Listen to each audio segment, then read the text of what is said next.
Knows exactly what he's done, and I hope he comes clean about it. But Andrew flatly denied it, as he has all along. Your response?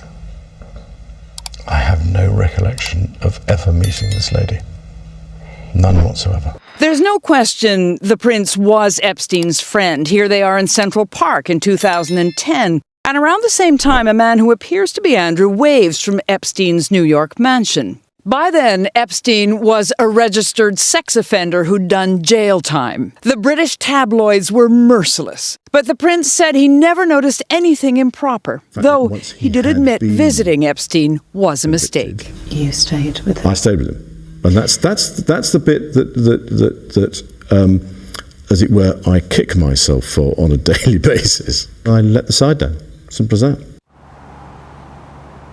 Now, normally no member of the royal family would willingly sit down for an on-camera grilling, especially about sex. The fact that Andrew did tells you everything about how toxic this scandal has become.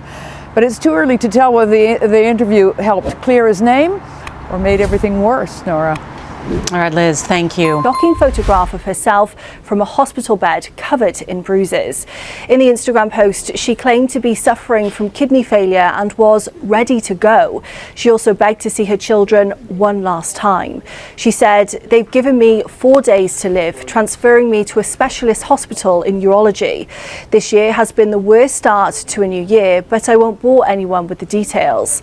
She went on to say, "But I think it's important to note that when a school bus driver comes at you driving 110 kilometers an hour as we were slowing down for a turn, that no matter what your car is made of, it might as well be a tin can." She ended the Instagram post by thanking her followers for being a great part of her life. Virginia's father, Sky Roberts, commented on the post and said, "Virginia, my daughter, I love you. I'm praying you get the correct treatment to live a long and healthy life. If there is anything in the world I can do to help you, please let me know. My spirit is with you now and holding your hand." Virginia recently separated from her husband Robert and claims she is now estranged from their 3 teenage children. She has been a campaigner for victims of sexual abuse after accusing Prince Andrew of sexually abusing her when she was 17, while she travelled with Andrew's pals Epstein and Ghislaine Maxwell. 3 years ago, the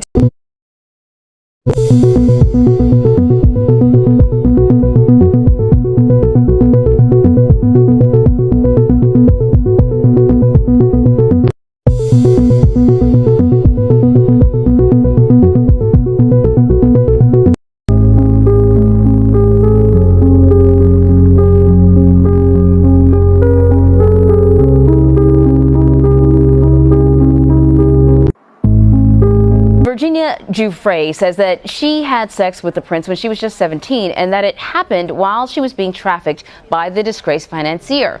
She never imagined her final fight would be with time.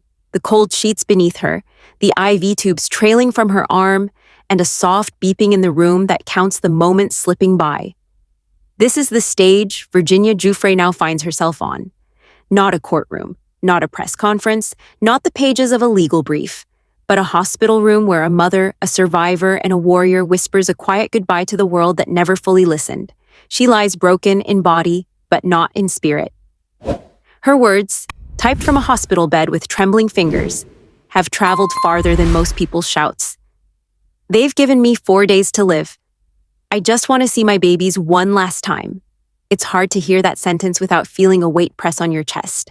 For those who know her story, Virginia has always been more than a name in headlines or court documents. She was the girl stolen from innocence, turned into a pawn in a game played by billionaires and royalty. She survived rooms she was never meant to be in. She remembered the faces, the names, the hands that held power and took what they wanted. And she carried that trauma, not in silence, but in fire. She once stood in the shadows of men like Jeffrey Epstein, Ghislaine Maxwell, and Prince Andrew, men protected by wealth, by bloodlines, by systems too tangled in secrecy. She said, "No more." She raised her voice when doing so could have destroyed her. She put her story into the world with a bravery most can only imagine. She did not ask to become a symbol. She was not chasing fame. She was chasing justice, chasing peace, chasing dignity for every girl who had to swallow her truth just to survive another day. And now, after years of walking through flames, it's a school bus on a quiet road that brings her to the edge. It came out of nowhere. Virginia was slowing down to make a turn, and a school bus, a symbol of childhood, of innocence, of life going on, slammed into her car at 110 kilometers an hour. Metal twisted, glass shattered. In a flash, everything changed. Her body gave out. Her kidneys failed. She was rushed into care. And then came the sentence no one is prepared for. You have days, not weeks, not months, just days. 4 sunsets.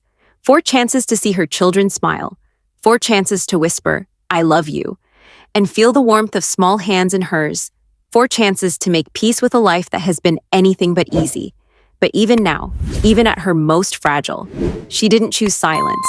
She told the world what happened, not to gain pity, but because that's who she is, a voice that will not be silenced, even when her breath is running out. Her message was short, raw, and beautiful. Thank you for being the wonderful people of the world, for being a great part of my life. Can you imagine that? A woman on the brink of death, still thinking of others, still showing gratitude, still trying to leave light, even in the darkest moment of her life. Her father, Sky, saw the post. He didn't wait for a call. He didn't ask for a statement. He wrote directly to his daughter for the world to see. My spirit is with you now. I'm holding your hand. And maybe that's the most powerful image of all. A father reaching out through time, pain, and distance, holding on to his daughter's hand as she stands at the edge. This isn't just a story about a car crash. This isn't just about a woman in a hospital bed. This is about resilience in its purest form. A mother who lived her life protecting the vulnerable. A survivor who stared down the monsters hiding behind mansions and royal crests. A fighter who is now, heartbreakingly, fighting to see her babies one last time. There is something deeply unfair about this. After all she survived, after all she endured, after all the battles she fought and won, this should not be how her chapter ends. But life does not always bend to justice, and some of the strongest voices are silenced when we least expect it. Yet if Virginia Giuffre taught us anything, it's that truth echoes. Even if her voice fades, what she stood for will not. She reminded us that justice isn't only about courtrooms. It's about courage. It's about standing alone when no one else will. It's about giving a voice to the voiceless and light to the buried. And now her light flickers. But we have a choice. We can let her final words drift off into the void, or we can carry her voice forward. We can remember her not as a victim of Epstein or a litigant in the Prince Andrew case, but as a mother, a fighter, a symbol of unyielding truth. We can hold her story close and use it to fuel change in how we protect girls, in how we hold power accountable, in how we listen when someone says, "This happened to me." We can honor her the way she honored all of us, by refusing to look away, because Virginia's time may be short, but her impact, that can last forever. If you're watching this now, don't just walk away with tears. Carry her name, share her truth, speak up for those who can't.